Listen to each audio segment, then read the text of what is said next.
இது மகிமை நேரம். இந்த இரண்டாவது நாளில் கூட முதல் நாளிலே நாம் பார்த்தோம், உங்களுக்குள்ளே சமாதானம் உள்ளவர்களாக இருங்கள் என்று சொல்லி. ஒவ்வொருவருமே தனிப்பட்ட வாழ்க்கையிலே சமாதானம் உள்ளவர்களாக இருக்க வேண்டும் என்று சொல்லி ஆண்டவர் விரும்புகின்றார். இன்னும் இரண்டாவது நாளிலே ஒருவரோடு ஒருவர் சமாதானம் உள்ளவர்களாக இருக்க வேண்டுமாம். மார்க்கு 9ஆம் அதிகாரம் 50ஆம் வசனத்தில் இதை வாசிக்கின்றோம். ஒருவரோடு ஒருவர் சமாதானம் உள்ளவர்களாயும் இருங்கள் என்று சொல்லி. பாருங்க, நமக்குள்ளே இருக்கிற நமக்குள்ள முதல்ல அந்த சமாதானம் இருந்தா தான் நாம் ஒருவரோடு ஒருவர் சமாதானம் உள்ளவர்களாக என்ன செய்ய முடியும், இருக்க முடியும். நமக்குள்ளே மட்டும் இந்த சமாதானம் இருந்தா போதாது, ஒருவரோடு ஒருவர் நாம் காண்கின்ற ஒவ்வொருவரோடு கூட நாம் சமாதானம் உள்ளவர்களாக இருக்க வேண்டும். அதைத்தான் இயேசு விரும்புகின்றார். நீங்கள் சமாதானம் உள்ளவர்களாக வாழுங்கள், ஜீவியம் பண்ணுங்கள், ஒருவரை ஒருவர் நேசியுங்கள் என்று சொல்லி ஆண்டவர் சொல்லுகின்றார். இன்றைக்கு நம்ம யோசிச்சு பார்ப்போம், நாம் ஒருவரோடு ஒருவர் சமாதானம் உள்ளவர்களாக வாழ்கின்றோமா? மன்னிக்கின்ற சிந்தை நமக்குள் இருந்தாலே இந்த சமாதானம் நமக்குள் நிலைத்து விடும். பாருங்க, மன்னிக்கின்ற சிந்தை நமக்கு இல்லைல்ல, நமக்கு ரொம்ப கஷ்டப்படுறோம். ஒருங்க தவறு செஞ்சிட்டாங்கன்னா, நமக்கு விரோதமாய் பேசிட்டாங்கன்னு சொன்னா, ஐயோ இப்படி பேசிட்டாங்களே அப்படி கோபப்பட்டுறோம். அந்த மன்னிக்கின்ற சிந்தை நமக்குள் இருந்தாலே அந்த சமாதானம் நமக்குள் என்ன செய்திடும், நிலைத்திருக்கும். பாருங்க, இன்னைக்கு நம்ம குடும்பங்களை எடுத்துக்கொண்டோம் என்று சொன்னால், கணவன் மனைவிக்கிடையே சமாதான குறைச்சல்களை நம்ம பார்க்கின்றோம். பிள்ளைகள் பெற்றோர்களுக்கும் இடையே இந்த சமாதான குறைச்சல்கள் பாருங்க, எவ்வளவு அந்த சமாதானம் என்பது எங்கேயோ காணாமலே போய்விட்டது. குடும்பங்களில் ஆனாலும் சரி, திருச்சபைகளில் ஆனாலும் சரி, தனிப்பட்ட வாழ்க்கையில் ஆனாலும் சரி, இன்றைக்கு இந்த சமாதானம் என்கிற பேச்சுக்கு இடமே இல்லை. நாட்டுக்கு நாடு சமாதானம் பண்ண விரும்ப மாட்டேங்கிறாங்க, போருக்கு நிற்கிறாங்கல்ல. ஏன்? இந்த சமாதான குறைச்சல் ஒவ்வொருவருடைய உள்ளத்திலும் இருக்கிறதுனாலே. அந்த மன்னிக்கின்ற சுபாவம் நமக்குள்ள இருக்கும்போது நிச்சயமாக இந்த சமாதானம் நம்முடைய உள்ளத்திலே பிரவாகித்து ஓடும். பாருங்க, வேதத்திலே ஒரு மனுஷனை பார்க்கலாம், சகேயு அப்படிங்கிற ஒரு மனுஷன். அவனை நாம் லூக்கா 19ஆம் அதிகாரத்திலே நாம் அந்த சகேயுவை குறித்து வாசிக்கின்றோம். இந்த சகேயு யார்? ஒரு ஆயக்காரன். ஆயக்காரன்னா யாரு? அதாவது ஒரு டாக்ஸ் வசூலிப்பவர், வரி வசூலிக்கும் ஒரு மனிதனாக காணப்படுகிறான். அந்த மனுஷன் வரி வசூலிக்கின்ற மனிதனிடத்துல உண்மை இருக்குமா, உத்தமம் இருக்குமா? நிச்சயமா இருக்காது. அப்ப அந்த ரெண்டும் இல்லைன்னு சொன்னா அவன் உள்ளத்துல சமாதானம் இருக்குமா? நிச்சயமாக இருக்காது. ஏன்? அவங்க அநியாயமா என்ன செய்வாங்க, வரி வாங்குவாங்க. அப்ப அவங்க உள்ளத்துல ஒரு சமாதானமே நிச்சயமா என்ன செய்யாது, இருக்காது. இன்னைக்கு நம்ம ஒரு தப்பு செஞ்சிட்டோம்னு சொன்னா, நம்ம அநியாயமா யார்கிட்டயாவது ஒரு பொருளை வாங்கிட்டோம், இல்ல அநியாயமா காசு வாங்கிக்கிட்டோம்னு சொல்லுங்க, நினைச்சு பாருங்க, அன்னைக்கு ராத்திரி நமக்கு நிம்மதியான உறக்கம் வருமா? வரவே வராது. இந்த சமாதானம் நம்ம விட்டு என்ன செய்திரும், போயிரும். நம்ம நிம்மதியா என்ன செய்ய முடியாது, இருக்க முடியாது. ஐயோ, நான் அவங்கள்ட்ட இப்படி பேசிட்டேனே, அவங்கள்ட்ட இப்படி வாங்கிட்டேனே அப்படிங்கிற ஒரு நம்மையே என்ன செய்ய முடியாது, மனசாட்சி குத்தி கொண்டே இருக்கும். அதே போல இந்த சகையும் ஒரு டாக்ஸ் கலெக்டராக இருக்கிறதுனால அந்த உள்ளத்துல ஒரு சமாதானம் இருந்திருக்காது. இயேசு எப்படிப்பட்டவர், நீ பாக்குறதுக்காகத்தான் அவன் போனான். இயேசு பின்னால் நம்ம போயிடணும், அவர் சொல்றதெல்லாம் செய்யணும் அப்படிலாம் அவன் யோசிக்கவே இல்லை. அவர் எப்படி இருப்பாரு பாப்போம் அப்படின்னு சொல்லிதான் அந்த காட்டுறத்தி மரத்து மேல ஏறினான்.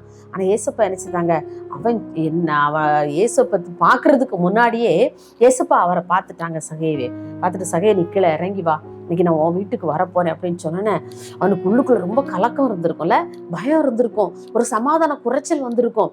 ஐயோ, அவன் வாயினாலே அறிக்கையிட்டு சொல்றான், ஏசப்பா நான் அநியாயமா நிறைய பேர்கிட்ட வாங்கியிருக்கேன், அப்படி நான் வாங்கியிருக்கிற பணத்தெல்லாம் நான் திரும்ப கொடுத்துட்றேன் அப்படின்னு சொல்றான். அவன் வாயினாலே அறிக்கையிட்டு சொல்றான்ல.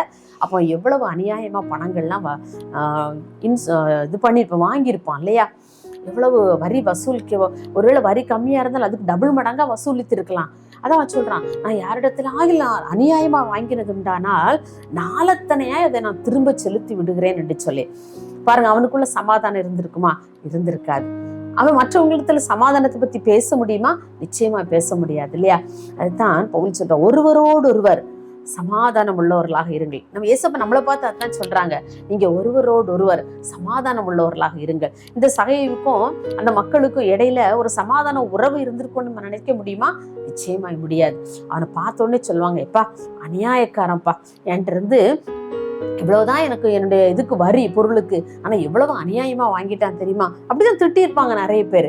அப்போ இவனுடைய உள்ளத்திலும் அந்த சமாதானம் என்ன செய்திருக்காரு, இருந்திருக்காது. இன்றைக்கு நம்முடைய உறவுகள், நம்முடைய குடும்பங்களுக்குள்ளே, நாம் பணி செய்கிற இடங்களிலே மற்றவர்களும் நமக்கும் உள்ள உறவுகள் எப்படி இருக்கிறது? சமாதானம் உள்ளவைகளாக இருக்கின்றதா? ஆனால் இயேசுவை அந்த சகையை பாருங்க, உள்ளத்திலே ஏற்றுக்கொண்ட போது தன்னுடைய பாவங்களை எல்லாம் அறிக்கையிட்டு எல்லாத்தையும் ரெண்டத்தனே அவன் செலுத்தின பின்பு அந்த சமாதானம், அந்த தெய்வீக சமாதானம் அவனுடைய உள்ளத்தை நிரப்புகிறது. அவனுடைய உள்ளத்தை நிரப்புன அவனுக்கு ரொம்ப சந்தோஷமா இருந்திருக்கும் இல்லையா?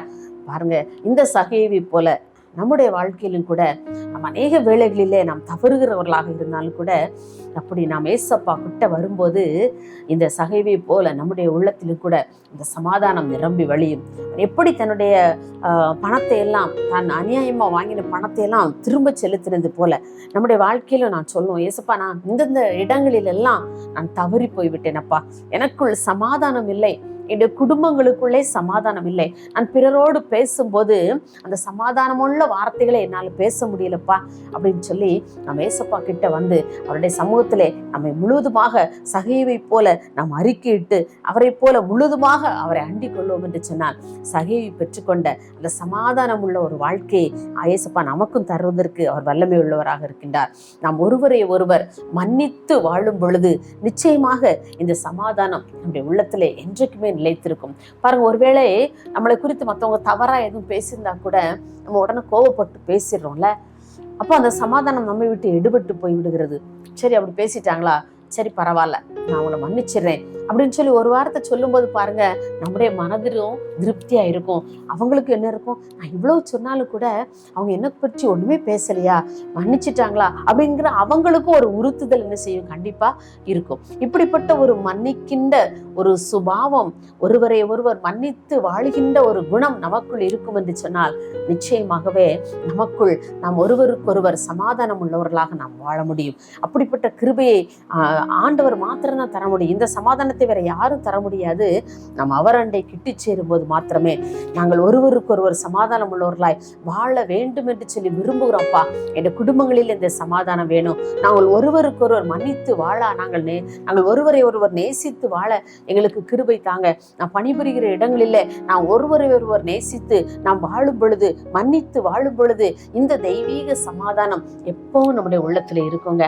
நம்ம ஒரு செய்த தவறை மன்னித்து மனப்பூர்வமாய் மன்னித்து விட்டோம் என்று சொன்னால், என்னுடைய வாழ்க்கையில நான் அனுபவிக்கிறது அதுதான். ஒருவேளை எனக்கு விரோதமாய் நான் பணிபுரிகிற இடங்களிலே சின்ன சின்ன பிரச்சனைகள் வரலாம். அப்போ கூட அநேகர் சொல்லுவாங்க, இதை கேட்டுருமா அந்த பிரச்சனையை, இல்லை ஃபோன் பண்ணி கேட்போமா, இல்லை நேரில் வர சொல்லி அவங்ககிட்ட பேசிடுவோமா அப்படின்னு சொல்லுவாங்க. நான் சொல்லுவேன், வேண்டாம், விட்டுருங்க, என்ன தானே சொன்னாங்க, விட்டுருங்க அப்படின்னு நான் சொல்லும்போது உண்மையில எனக்கு சரி, நம்ம அந்த பிரச்சனையை ஒரு பெருசாக்கி அது உண்மையை என்று நம்ம நிரூபிக்கணும் அப்படின்னு சொல்லி நம்ம நினைச்சோம்னு சொன்னா அந்த சமாதானம் நம்மை விட்டு எடுபட்டு போய்விடும். சரி, என்னத்தானே சொன்னாங்க, விட்டுருங்க, அந்த பிரச்சனையை பார்த்துக்கலாம், இனிமே வந்தா பார்த்துக்கலாம், இப்படியே சொல்லி அநேக பிரச்சனைகளை நான் சால்வ் ஆகி கர்த்தருடைய கிருபையினாலே அநேக பிரச்சனைகளுக்கு நான் வெளிவந்திருக்கிறேன் பாருங்க. அப்போ என்னுடைய உள்ளத்துல எல்லாம் நான் ஆண்டவர்கிட்ட போய், என்னுடைய வீட்டுக்கு போய் ஆண்டவர்கிட்ட சொல்லுவேன், ஆண்டவரே இந்த பிரச்சனை உங்ககிட்ட கொடுத்துட்டோம்ப்பா, என்னுடைய உள்ளத்திற்குள்ளே சமாதானத்தை தாங்க, நான் அவனை மன்னித்து விட்டேன், நான் அவர்கள் அந்த நபரை நான் மன்னித்து விட்டேன் என்று சொல்லி நான் உண்மையிலே என்னுடைய வாழ்க்கையில அநேக முறைகளை நான் அதை உணர்ந்திருக்கிறேன். அந்த சமாதானத்தை இழந்து போக நான் விரும்பவில்லை. ஏசப்பா, நீங்க கொடுத்த அந்த சமாதானம் என்னை விட்டு ஒரு நாளும் விடுபடக்கூடாது. இந்த சின்ன சின்ன அற்பமான இந்த பிரச்சனைகளினாலே நாங்கள் ஒருவருக்கொருவர் சமாதானம் உள்ளவர்களா இருக்கின்ற அந்த வாழ்க்கையை நான் இழந்து போகக்கூடாது என்று சொல்லி நான் அநேக வேளைகளிலே நான் ஆண்டவரிடத்தில் அப்படியே ஜெபிப்பதுண்டு. அப்படியே என்னை இதுவரைக்கும் ஆண்டவர் காத்து வருகின்றார். அந்த சமாதானத்தை நான் ஒரு நாளும் இழந்து போகவில்லை. அநேக பிரச்சனைகள், பாடுகள், நெருக்கடிகள்லாம் வரலாம். ஆனா அதெல்லாம் எப்படி வந்தது என்று சொல்லி தெரியாத அளவிற்கு ஆண்டவர், நான் அதை நினைத்து பார்க்க முடியாத அளவிற்கு என்னுடைய பிரச்சனைகளை எல்லாம் அப்படியே மாற்றி போடுகிறார். ஆனா அந்த சமாதானத்தை மட்டும் என்னிலிருந்து யாராலும் எடுத்து போட முடியவில்லை. அப்படிப்பட்ட கிருபையை ஆண்டவர் இன்றைக்கு உங்களுக்கும் தர காத்திருக்கிறார். எனக்கு மாத்திரம் இல்ல, அவரை நேசிக்கின்ற ஒவ்வொரு பிள்ளைகளுக்கும், அது சிறியவராக இருந்தாலும் சரி, பெரியவர்களாக இருந்தாலும் சரி, இப்படிப்பட்ட ஒரு சமாதானத்தை அவர்களுக்கும் கொடுக்க அவர் வாஞ்சை உள்ளவராக இருக்கின்றார். நாம் தான் அவரிடத்தில் நினைச்சணும், ஓடி போனோம். அப்படிப்பட்ட கிருபையை தர நாம் ஒரு நிமிடம் ஜெபிப்போமா? எங்களை நேசிக்கிறீங்கள் அன்புள்ள இயேசுவே, இந்த அருமையான இந்த 2ஆம் நாளின் காலை வேளைக்காக உண்மை நாங்கள் நன்றியோடு ஸ்தோத்திரிக்கிறோம்ப்பா. உமக்கு நன்றி செலுத்துகிறோம் ஐயா. ஆண்டவரே, இந்த 2வது நாளில் கூட ஆண்டவரே நாங்கள் தியானித்தோம். நாங்கள் ஒருவரை ஒருவர் ஆண்டவரை நேசித்து, ஒருவரை ஒருவர் மன்னித்து அப்பா நாங்கள் சமாதானம் உள்ள ஒரு வாழ்க்கை வாழ எங்களுக்கு உதவி செய்யுங்க. நீங்க சொல்லியிருக்கிறீங்க, ஒருவரோடு ஒருவர் சமாதானம் உள்ளவர்களாயும் இருங்கள் என்று சொல்லியிருக்கீங்கப்பா. அப்படியே நாங்களையும் ஆண்டவரே, நாங்கள் எங்களுடைய தனிப்பட்ட வாழ்க்கையிலும் கூட, எங்களுடைய குடும்பங்களிலே ஆண்டவரே, நாங்கள் பணிபுரிகிற இடத்திலே, நாங்கள் தங்கி இருக்கிற வாசஸ்தலங்களிலே நாங்கள் ஒவ்வொருவரையும் மன்னிக்கத்தக்கதான, நேசிக்கத்தக்கதான இருதயம் எங்களுக்குள் இருக்கும் பொழுது அந்த சமாதானத்தை எங்களுக்கு நீங்க தர்றீங்கப்பா. ஆண்டவரே, எங்கள் ஒவ்வொருவருடைய தனிப்பட்ட வாழ்க்கையிலும் குடும்ப வாழ்க்கையிலும் நாங்கள் ஒருவரோடு ஒருவர் சமாதானம் உள்ளவர்களாய், கணவன் மனைவிக்கு இடையே ஆண்டவரே அந்த சமாதான குறைச்சல்கள் எல்லாவற்றையும் கர்த்தர் மாற்றி போடுங்கப்பா. பிள்ளைகள் பெற்றோருக்கு இடையே உள்ள எல்லா சமாதான குறைச்சல்களையும் கர்த்தர் எடுத்து போடுங்கப்பா. குடும்பங்களிலே சமாதானம் என்றென்றைக்கும் நிலைத்திருக்கும்படியான உம்முடைய சமாதானத்தை இந்த குடும்பங்களிலே நிலைத்திருக்க செய்யும்படியா ஜெபிக்கிறோம். அப்படிப்பட்ட கிருபைகளை தந்து இதை கேட்டுக்கொண்டிருக்கின்ற ஒவ்வொரு பிள்ளைகளையும் ஆண்டவரே என்னுடைய சமாதானத்தினாலே நிறைக்கிறதற்காக உமக்கு நன்றி செலுத்துகிறோம். இயேசுவின் நாமத்தில் பிதாவே, ஆமென்.